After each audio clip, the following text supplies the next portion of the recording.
Hello, welcome to GRTV. ఢిల్లీలో తమ ప్రభుత్వాన్ని ఎదుర్కొనే ధైర్యం లేక బీజేపీ కాంగ్రెస్ పార్టీని అడ్డుపెట్టుకుంటుందని ఆమ్ ఆద్మీ పార్టీ అధినేత మాజీ సీఎం అరవింద్ కేజ్రీవాల్ మండిపడ్డారు.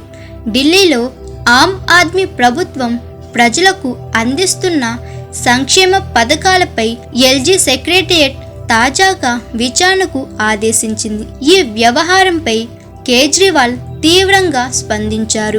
అసెంబ్లీ ఎన్నికలు సమీపిస్తున్న తరుణంలో తమను అడ్డుకోవడానికే ఇవన్నీ చేస్తున్నారని ఆగ్రహం వ్యక్తం చేశారు.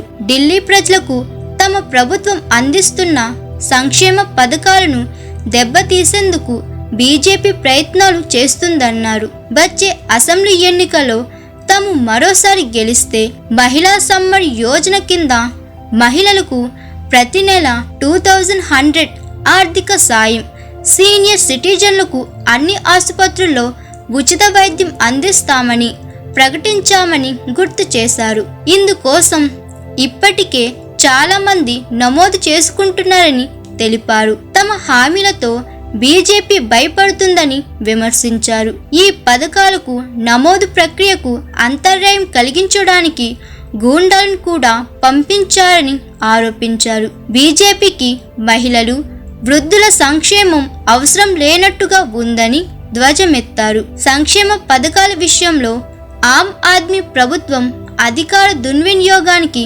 పాల్పడిందని కాంగ్రెస్ నేత, ఢిల్లీ అసెంబ్లీ అభ్యర్థి సందీప్ దీక్షిత్ లెఫ్టినెంట్ గవర్నర్కు ఫిర్యాదు చేశారు. దీంతో దర్యాప్తు చేయాలంటూ ఢిల్లీ పోలీస్ కమిషన్కు ఎల్జీ సెక్రటేరియట్ లేఖ రాసింది. కాంగ్రెస్ లేఖ రాస్తే గవర్నర్ విచారణకు అనుమతించడంపై కేజ్రీవాల్ మండిపడ్డారు.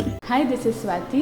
లైక్ చేయండి, షేర్ చేయండి, కమెంట్ చేయండి అండ్ సబ్స్క్రైబ్ చేయండి GRTV. Hi, this is Monica. Please like, share and subscribe GRTV.